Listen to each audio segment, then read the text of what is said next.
Okay, I think we're going to go ahead and get started. So hello, everybody. I am Emily Grego. I'm President and CEO here at the San Leandro Chamber of Commerce, and I want to welcome you to our last workshop of Small Business Week. We've been having workshops throughout the entire week. Every year we celebrate Small Business Week here at the San Leandro Chamber of Commerce. We have workshops, we have webinars, some are in person, some are virtual like we are here today. It's always been really interesting. It's the first week in May. This week we're a little bit on the second week only because of how it was a little bit of April and a little bit of May last week.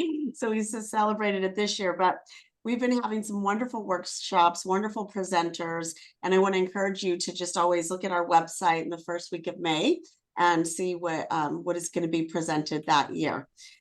Today, we are going to be talking about access to capital, which is a very popular discussion when you get around small business owners.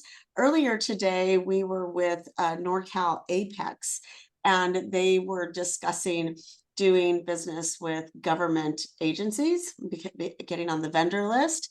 And again, just more questions about money. How do you get access, to be able to work with them and whatnot? So it all really starts to tie in. And yesterday we had a big, robust conversation on QuickBooks, how to take care of all of your finances. So it's all been really wonderful. I hope all of our small business owners are getting the most out of these workshops and webinars. And I want to thank all of our presenters for being guest presenters here with us. And I want to thank you, Des Woodworth, and the city. We partner with them every year, the city of San Leandro, on this week of workshops, and to Guadalupe Gonzalez, who truly curated all of these workshops and webinars for us this week. So thank you and wonderful job, Guadalupe.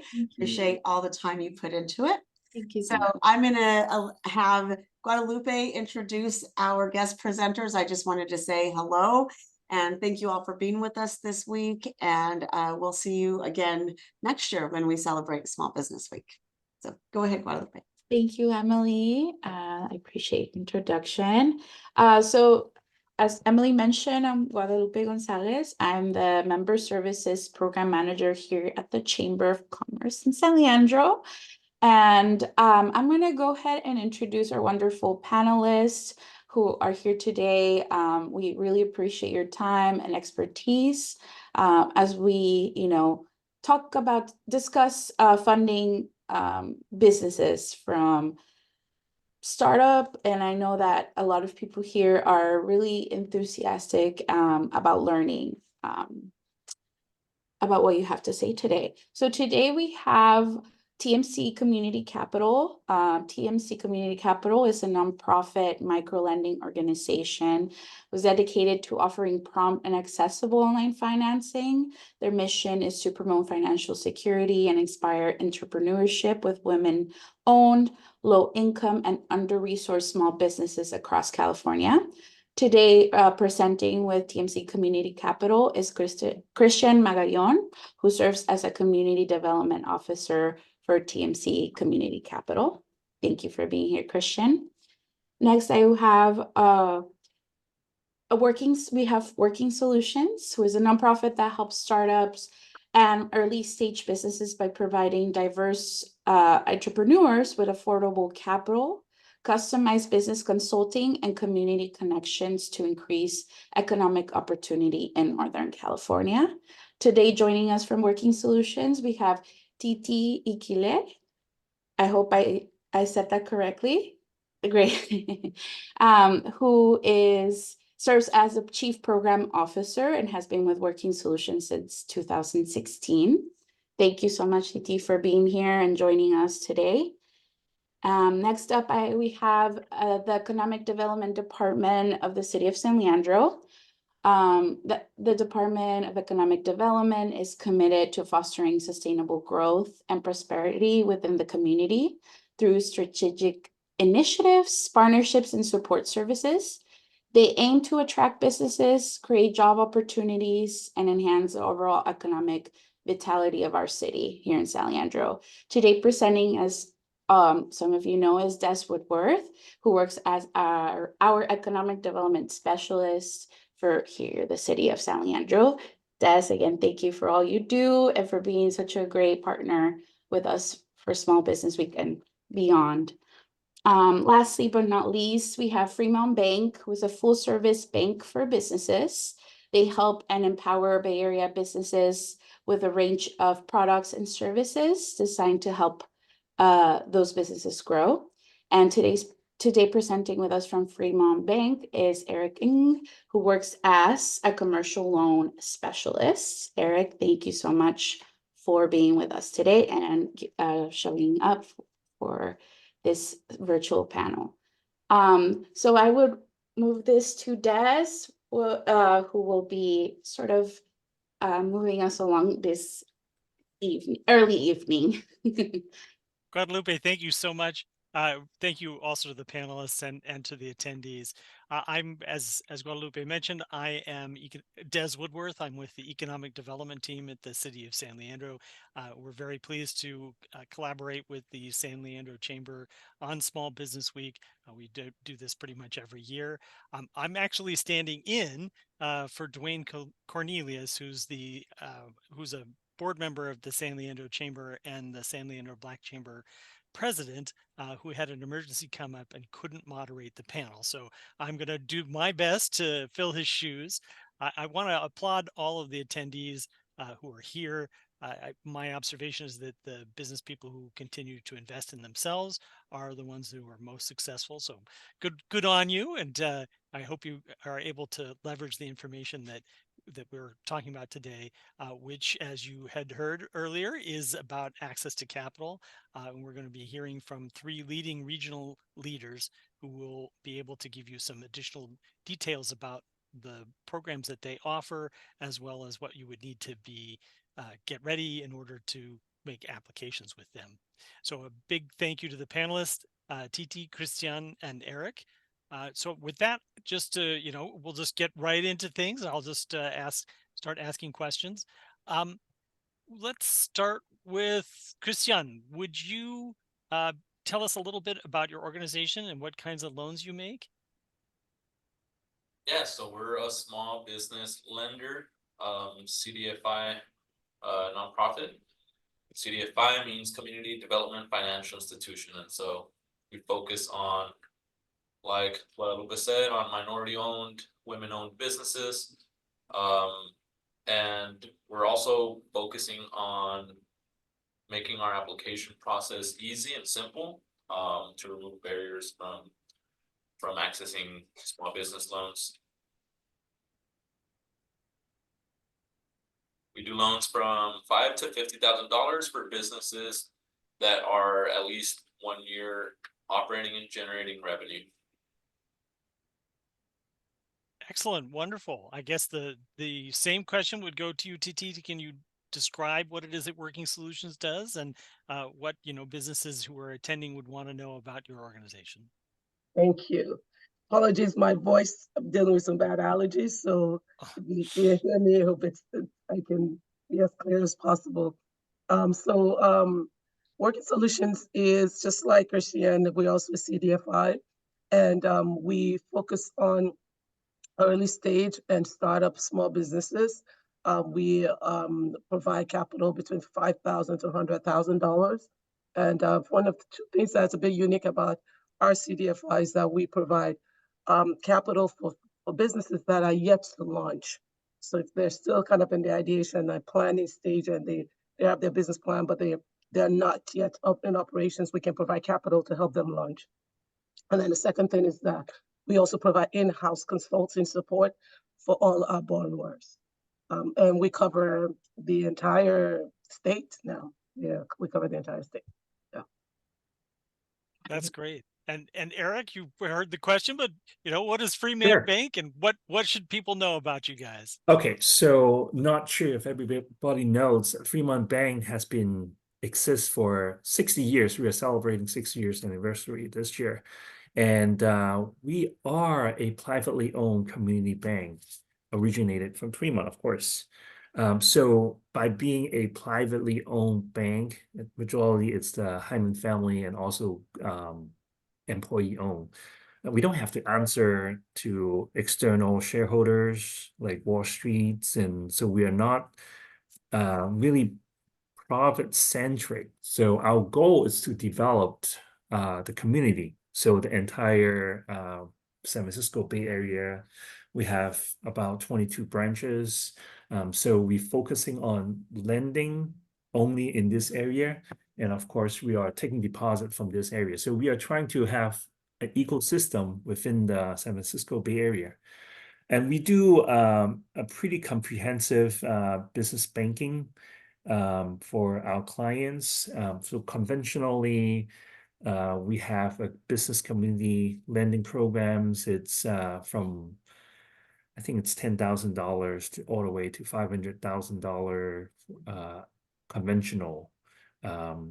And of course, we have our SBA divisions, which I'm in charge with 7A lending. So SBA 7A lending program. We also have 504. So for SBA 7A, usually our range is from 300,000 all the way to $5 million. So it can be early stage companies. Of course, like when those time comes, then it's the criteria is more straight. So we can talk about it a little later. Yeah, so clearly we have a range of offerings here, and as small businesses or as businesses in general, you may want to, approach them in different ways. But let me ask, starting with the largest size this time, Eric, what do you look for in applicants? Because I think that will give people a sense about what the levels of strictness, as you described it in your presentation, what they start with on the high end. Right. Okay. So I think most important things when we're looking at applicant is the character, really the owner, like whether the owners have the capability of continue the business, or if it's a startup, whether the persons that starting it has the appropriate experience to make sure that the startup will grow and sustain. And also on the personal credit side, whether that person has a good history in payments and trying the best to not causing any loss to banks or governments. So those are the number one things that we look at. Of course, those after that, there are usual things like cash flow, health of business, industry type. But first and foremost is the persons that we are interacting with as a business owner. And TT, I'll go to you next. And he mentioned that both of you have mentioned the fact that you work with startups. Can you tell us a little bit more about what you're looking for with applicants, both from the startup and the non-startup perspective? With a startup, we are focused on the industry experience of the borrower, and then also ensuring that they have a separate source of income. So that could be from a different kind of industry they're working in. It could be a partner, a spouse that has a different source of income from this new business, different from the venture that they're starting. Because we know that the likelihood, every entrepreneur is very idealistic, very positive, and it's always the best case scenario. And we're vouching for that, but we also know reality. It shows time and time again that there will always be some unexpected incidentals that they would have to manage. And so we just want to make sure that they can successfully operate the business and not be held in a place where there's not enough capital, either startup capital, operating capital, to keep the business running. So we want to ensure that there is support. They have secondary source of income. They have a business plan. They have industry experience, at least 1 year of industry experience in the industry. And for existing businesses, we're really looking for, again, with the viability of the business, but more so the cash flow. Will this business be able to, is it showing that it can show the repayment? The repayment could be, we use a lot of other indicators for repayment. We take into consideration personal income. Again, you can bring a co-signer on board to strengthen the deal. All those things, and also the business income can help support the get into a yes for us. And credit is not always a big far as the factor of the credit piece, it's not as big as the cash flow. We're not credit score driven.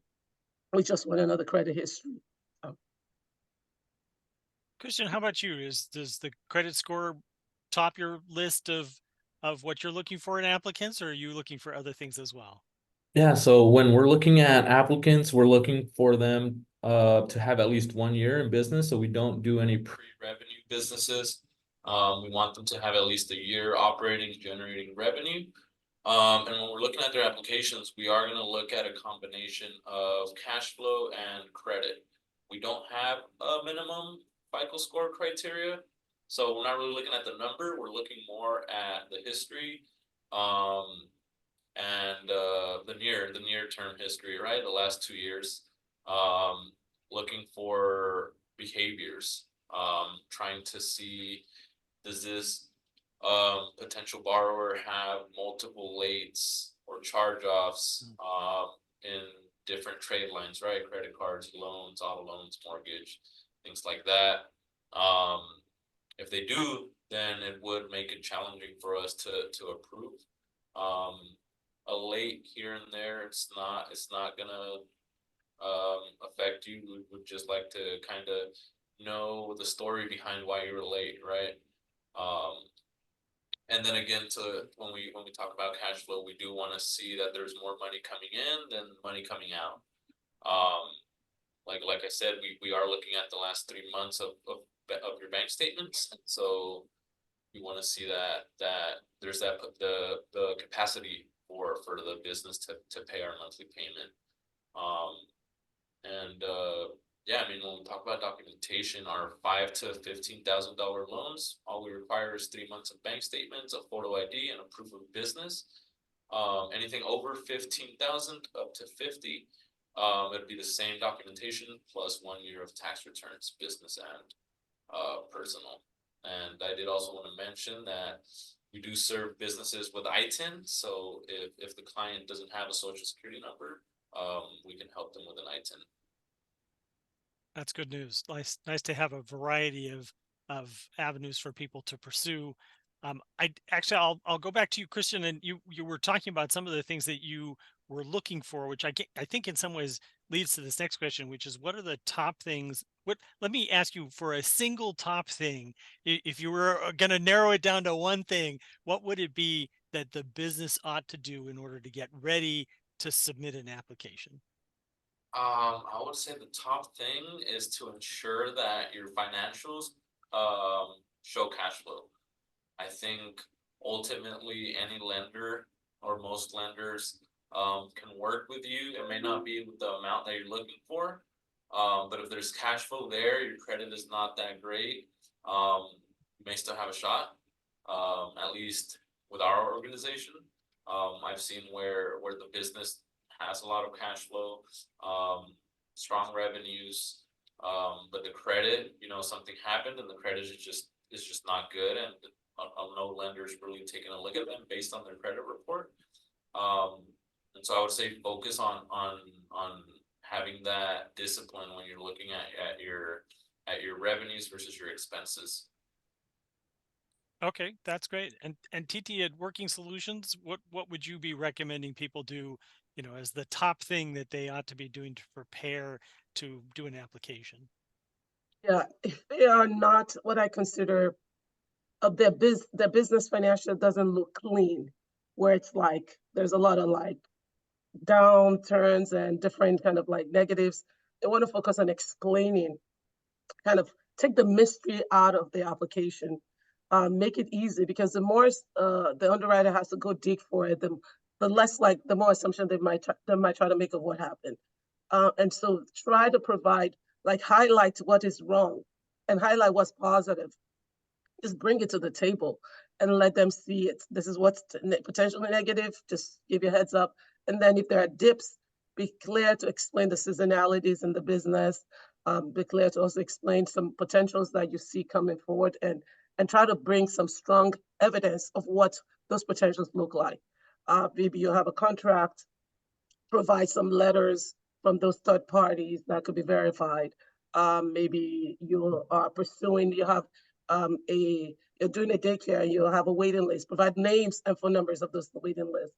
It really shows that what you're projecting has some validity and it's actually can hold ground.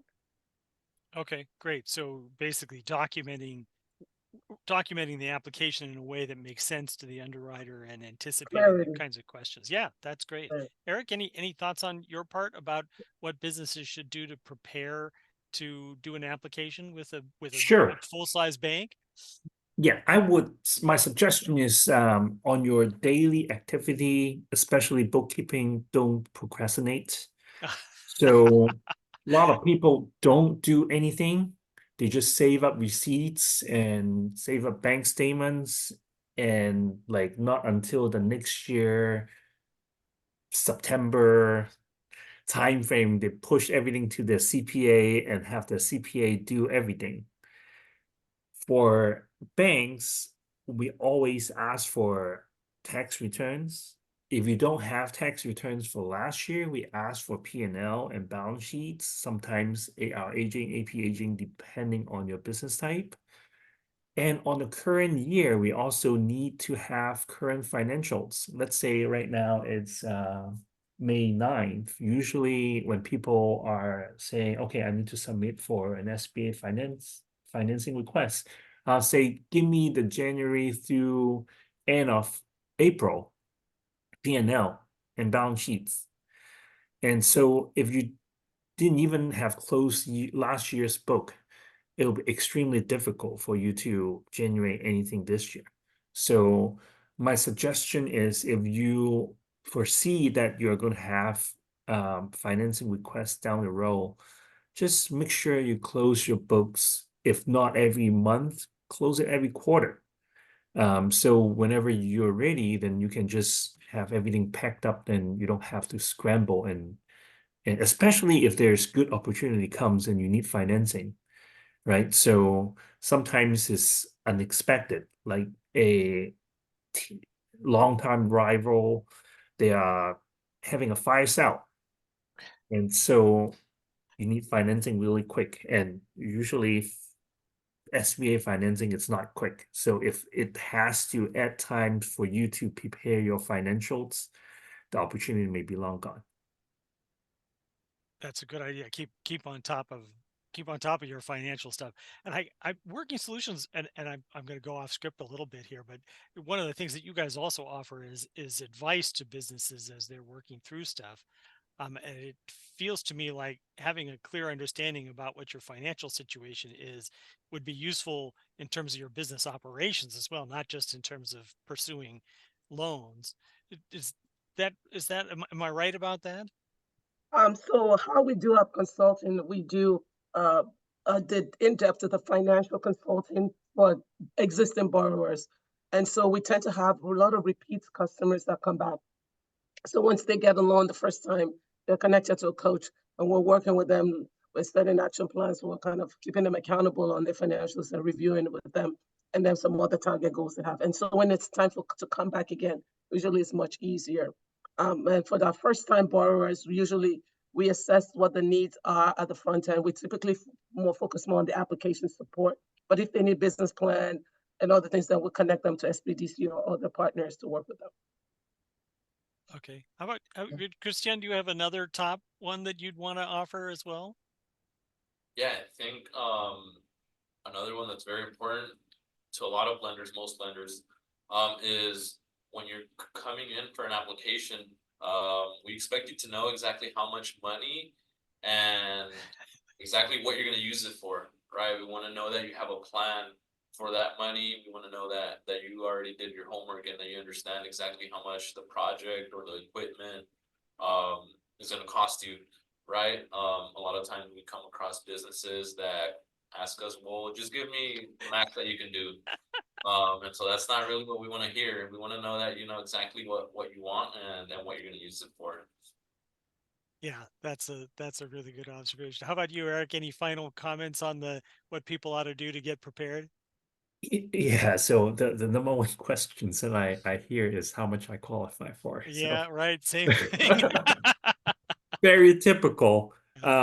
Yeah, so to build on top of that, so you know what's good for your business the most. So it's not the banker, it's not the bank.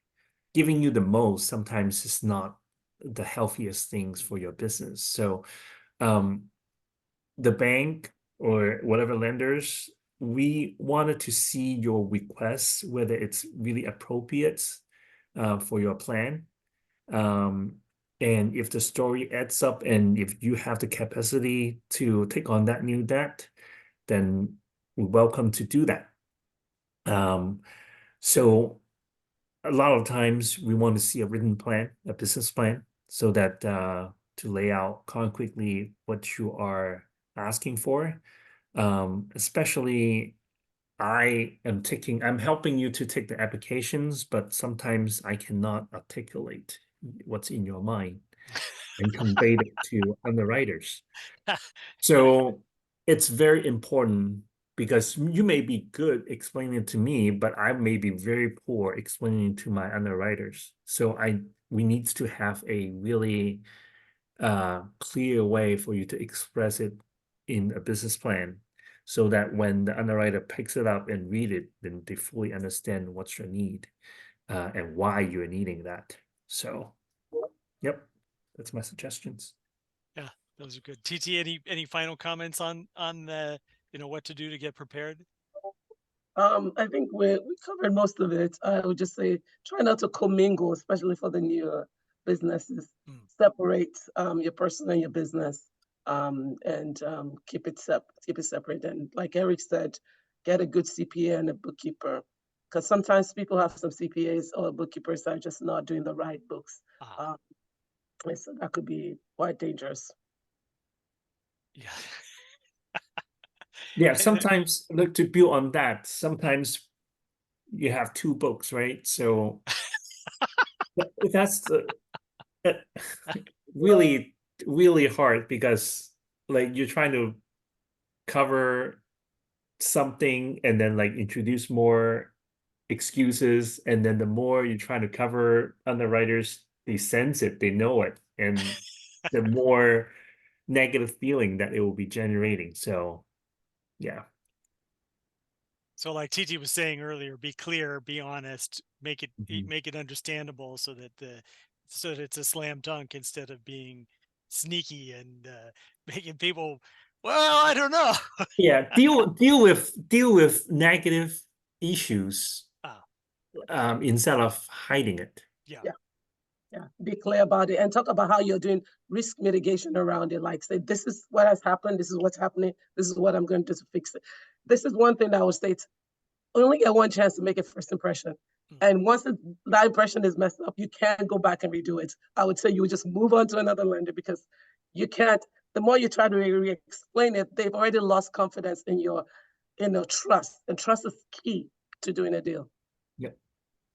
Yeah, that conversation earlier about character, I think, is probably important.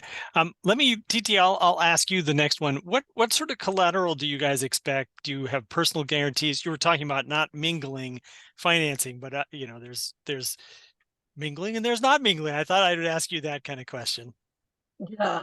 So for us, because we tend to work with a lot of small businesses that are just getting started, or people from communities of colors that just don't have extra resources, we don't have any collateral requirement. What we do is we take a UCC lien on the business assets. So if you're a restaurant, that means all the business assets that you have, we will take a lien on it. If you decide to sell it one day, you have to pay us off before you can sell that business. But if you are like a dog grooming business, something that doesn't have assets, like your Caesars or whatever you have, is all we got, and there's not much there. And the reality is that most CDFIs are not out to try to go and start pulling things and pulling your ovens, and that's not the way we function. Right. But you do have a personal guarantee, which means that you're still liable when the business, even if the business closes. We expect that you will find some other resources to continue to make the payments and pay it off. Because what people don't forget is that the more you don't, the more the business defaults, it hurts the ability for other businesses to have access to that pool of funds, because it's revolving. And so doing the best to at least mitigate that. We don't ask for like big like, a real estate collateral. We just say business assets. That's what we function. All right. Yeah. And Christian, do you guys have a collateral requirement? No collateral requirement. It is an option. Um, Typically it would be like a vehicle, if it's completely paid off, or a large piece of equipment. Um, and this is typically when a deal is kind of borderline, right? Where it's like, okay, it's not that strong, it's borderline, we may decline it, we may approve it. Ask to see if they're willing to pledge collateral, and it could be pushed towards an approval. But yeah, it's typically a vehicle or a large piece of equipment. Um, if we're gonna if we're gonna purchase a vehicle for you, then we would use that vehicle that we're purchasing as collateral. Same with a large piece of equipment. Similar to what TT was saying. How about you guys, Eric? I imagine Fremont Bank has collateral requirements. Okay, so if you are using a loan to purchase something, at minimum, that something that you're buying has to be the collateral for that loan. So that's given. So in terms of SBA, SBA 7A, the guideline sets if the person doesn't have any collateral, like personal home or real estates, then the lack of collateral cannot be the sole reasons to decline a deal. So meaning that it's okay to have no collaterals, but you have to be perfect in all other areas. So it's not that easy to be perfect, right? So especially when you're talking about the loan size, majority of loan size is $300,000 and up to $5 million. And government guarantee covers 75% of loan loss. So the banks still have 25% in water. And of course, if there's a lot of claims on the government guarantee, we lost our preferred lender capability too. So it affects our future way of doing business. So the bank is always trying to protect the guarantee, trying to minimize the loss because we have a quarter of it in it. So a lot of the deals that in our loan size that we will look for collaterals. In fact, if it's over $500,000, SBA mandates lenders if there's personal homes that with equity, you have to put a lien all the way up to the unsecured loan amounts. So when you are over like 500,000, then of course SBA mandates lenders to put it on. So under that, it's more of a lender discretions.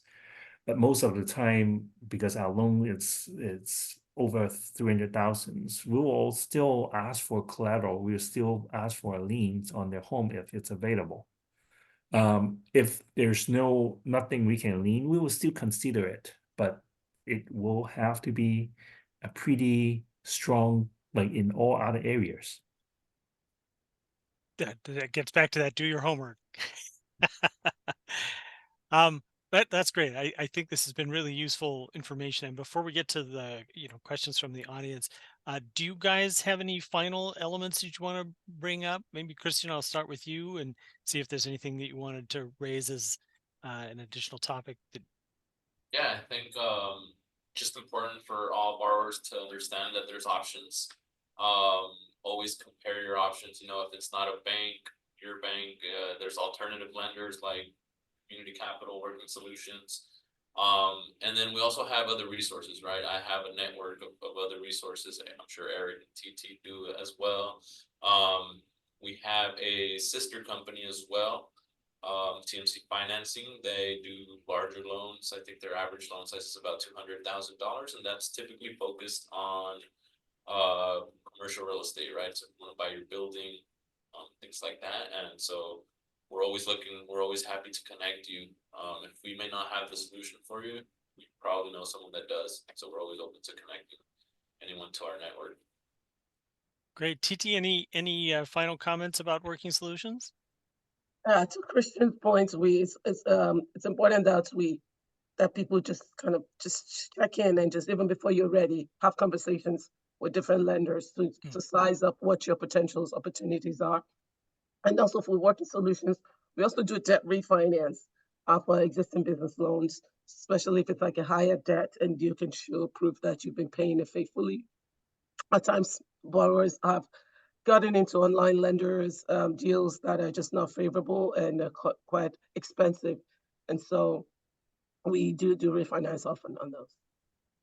That's good to know as well. Eric, your final word about Fremont Bank? Sure. So I would say if it's talking about home mortgage, those are commodity.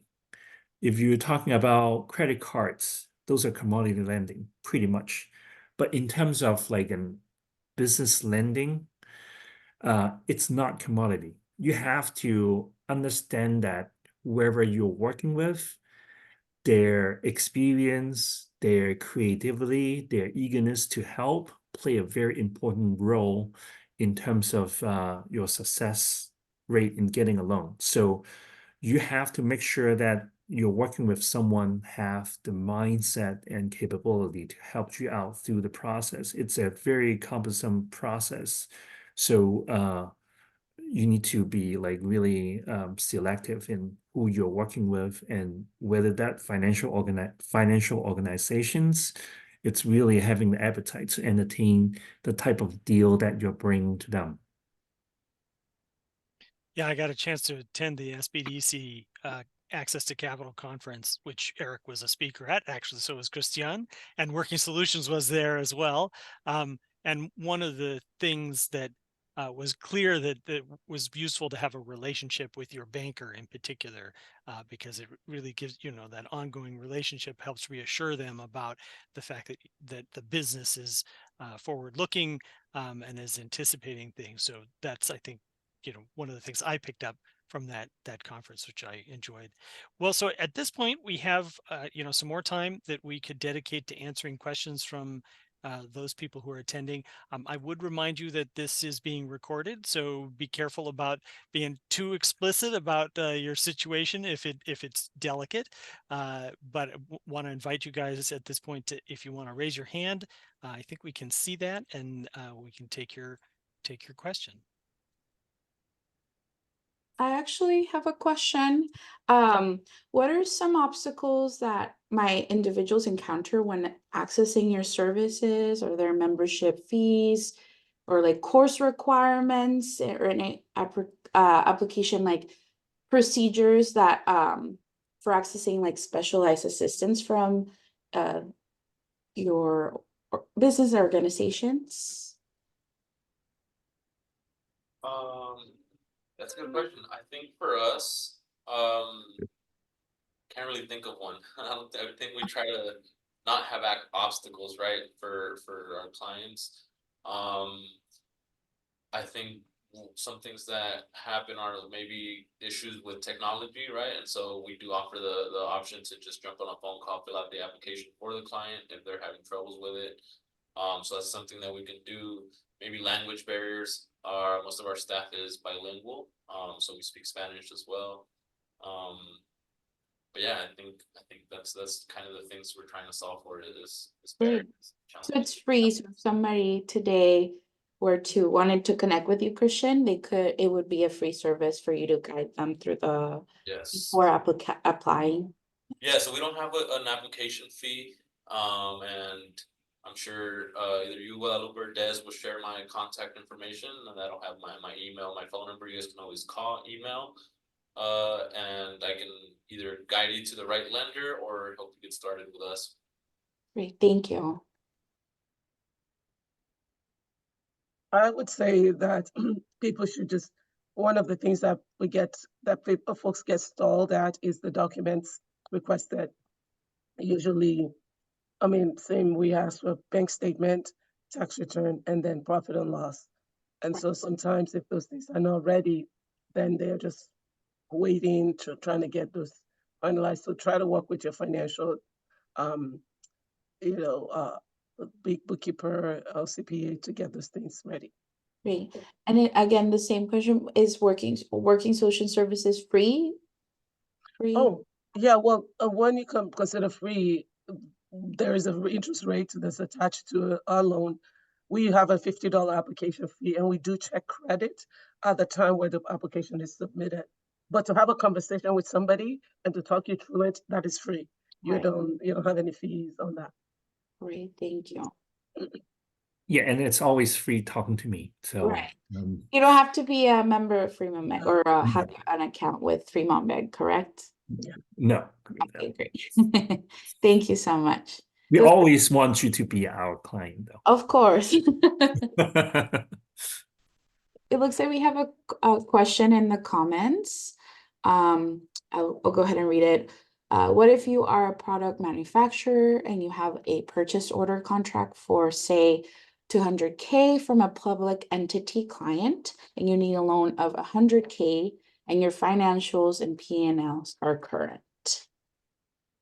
So that's up for grabs. So anybody who would like to answer Well, that. looks like if the loan amount is 100,000 and looks like it's an existing company, so Fremont Bank, you can probably apply with our branch using our community lending program. So business community lending program, it's from 10 grand all the way to 500,000. It's for mature business with at least 2 years operating history. So yeah, I think that may fit your need. And there's a location in downtown San Leandro. Thank you, Eric. Edwin, did that answer was a good question? Yeah, that answered my question. It's always good to have money on the table. You look like a good credit risk, especially if you have a relationship with your existing bank, but at the same time, you have clients. That's a public entity that says, okay, here's the purchase order. And then you go, oh, I need probably $50,000 to $100,000 to make sure that I could fulfill the contract. Hmm. Yeah, so there's like multiple way. You can always have like a line of credits for unexpected orders like this to comes in, depends on your revenue amount. Usually the bank will approve like a 10% of your gross revenues as the credit limit size, sometimes more. But if you're asking for like a term loan for a special project, it can be more. It depends on your repayment capability of your business. Yeah. So when you apply, if your revenue it's 10% of it, it's already like exceeding 100,000, then you can just apply for a line of credit, and then you can just use it and replenish, and it'll be good for your future need as well. But if it's beyond that, if your revenue is smaller than $1 million, then probably you will have to apply for term loans. There's also another tool which is called factoring, which basically they take your accounts payable and they convert that into cash for you.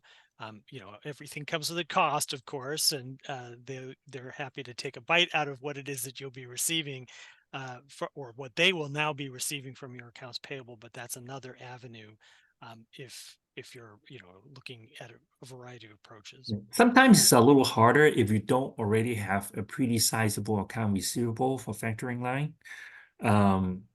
If it's like really a one-off large order, it's not that easy to get that financed. But if you already have a pretty sizable AR, factoring it's a viable option. It's really expensive though. It wouldn't surprise me. I will be happy to take your money today. And anyway, that's great. Let me ask one final question, because we're getting close to the end of the time. I'm not at this point seeing any other questions, but if you as a member of the audience want to ask one, feel free to do so.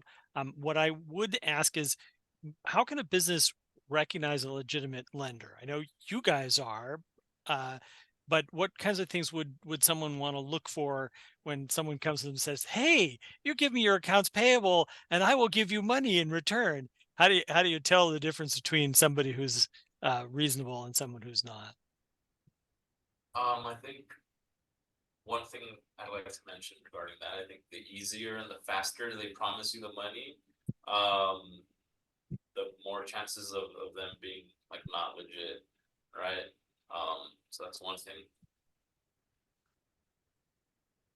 Well, sometimes even though they give you money fast and it can be legit, but the cost of it could be like really prohibiting too. So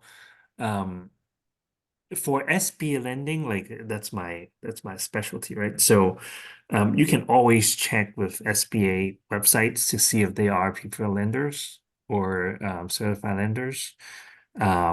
And also you can go like the first and foremost you can do is check their website, see if they claim themselves as a preferred lenders, and you can verify it with SBA websites.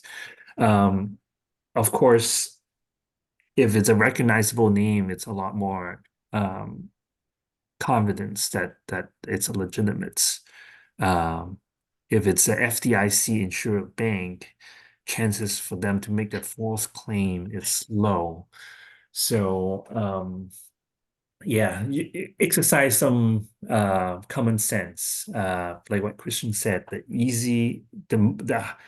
easier they advertise that they are in terms of getting money, even if they are legitimate, the cost will be very high.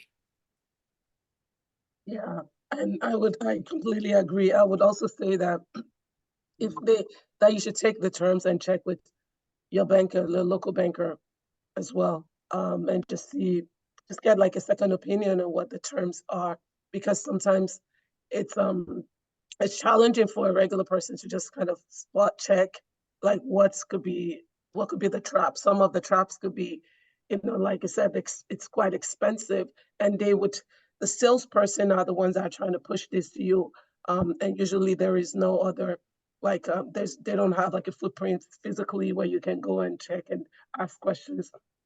I would also say Google the reviews. Look at reviews of other borrowers that have had experiences with them, and just read up the variety of experiences that they've had and see if you're comfortable with that. I know for a while the payday lending kind of thing was really rampant, and the same thing can happen to a business too. They can get stuck in a spot where they're paying out a lot of their money to basically service their working capital needs, which could be obviously a problem too. Guadalupe, did you have a final question, or shall I do mine? Yeah, no, I don't have any questions, but I want to just check in again on our attendees if they have any pressing questions. Of course, Des dropped the info of each panelist today, and I Sorry about the formatting on that. Hopefully it's No, that's something okay. you can still copy and use. You're able to access Christian, Titi, and Eric's information to reach out to them personally if you don't have any pressing questions right now. But yeah, Des, if you have your last. I think this is probably a good time to wrap things up. I really, again, I appreciate all of the attendees. This really is a great opportunity to connect up with resources that you might not otherwise be aware of, and get a sense about the range of the businesses that are out there. Obviously, beyond lending, there's other ways of getting financing as well. So there are other things you can explore, but having these three, recognized leaders in the industry in the regional area, I think I hope are really useful. I also want to thank each of the speakers. It was great to have you guys come and share the information about your organizations. It is, when you're an entrepreneur, you think I can solve everything, but we're trying to, the chamber and the city of San Leandro are really trying to make sure that we can provide people with access to the information, but we couldn't do it without the actual experts, because I don't know much about lending and that sort of stuff. So really appreciate you guys making the time to join us.